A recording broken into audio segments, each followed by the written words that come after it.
So Layla nervously asked, how do I feel more confident about changing careers?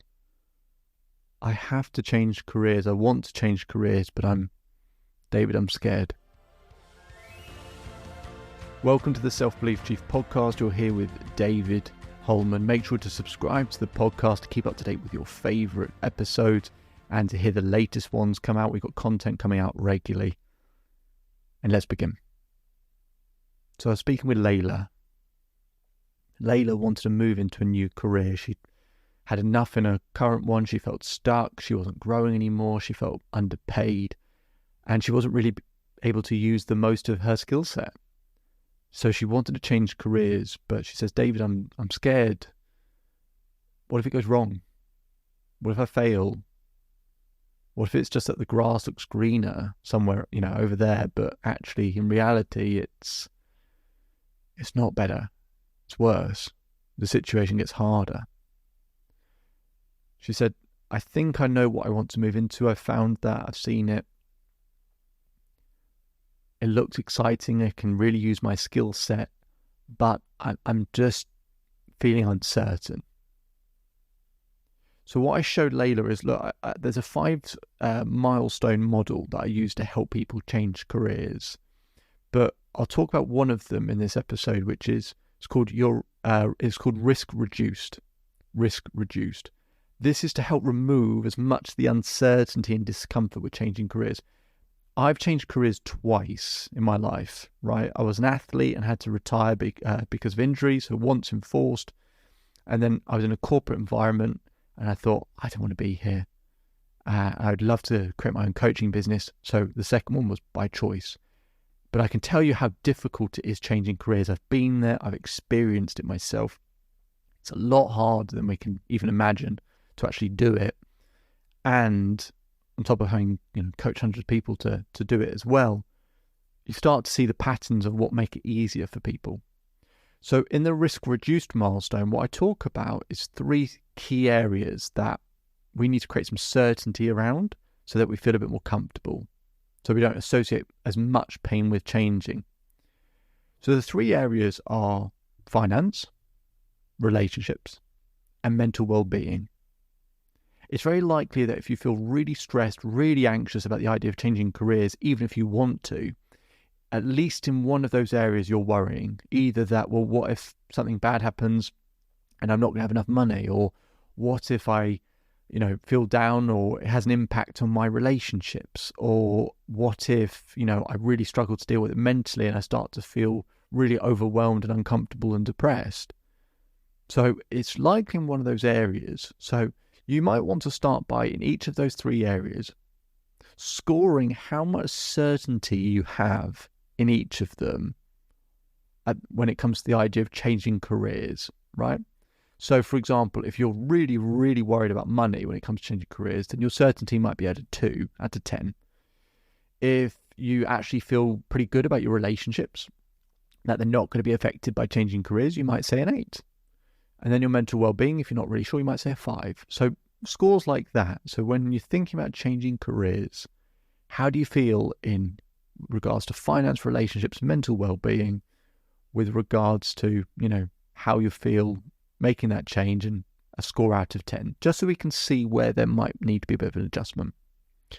Now, I'll talk about each of them briefly. So with finance, I never advocate someone leaving a job unless they've got another one to go to, right? But sometimes it's an enforced change, isn't it, right? So sometimes you get made redundant, or it's untenable and you just can't work there anymore. Could be reasons, right? What we want to do is create some savings for a period of time. So ask yourself, how many months worth of savings do I need to kind of tide myself over that will help reduce my uncertainty? So you might say, you know what, if I've got some money that just allows me to get through 3 months without being paid, then that might be enough, and that gives me enough time to find a job. You might say 6 months, whatever it might be. Work out that number and then start creating ideas in terms of how you can save. Now, some people go, David, there's just no way for me to be able to save any more money. And it's just not true. For example, do you know that 50% of households waste about £1,000 a year on food waste, right? On food they have to throw away, we waste about £1,000. There are loads of things, loads of little tiny things that we can do that actually equate to a lot of money, right? That you can start saving that money. So you can have a think about that. How many months of savings, and how can you start to create a bit more saving? Where can you sort of, just for a number of months at least, just reduce some of your expenditure? Okay. Then we talk about relationships. Now, people start to worry about the impact it might have on other people, and I totally get it. But they worry about it based on the things that the person changing careers, i.e., Layla, she's worrying about, in her case, going, I'm worried it's going to affect my fiance because it might affect him from the financial side of it.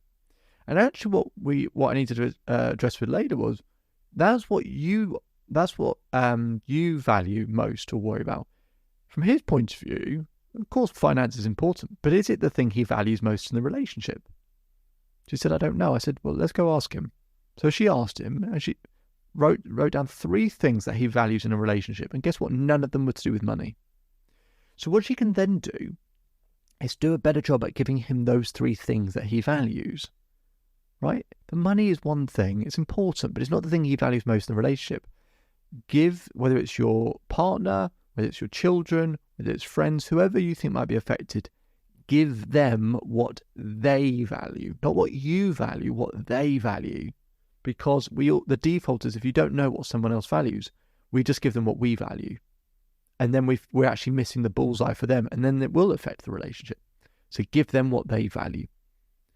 And then in terms of mental well-being, there might be a number of things, and I usually unpack this stuff with people, but let's say, for example, it's just the uncertainty of it, right? You really desperately need some certainty.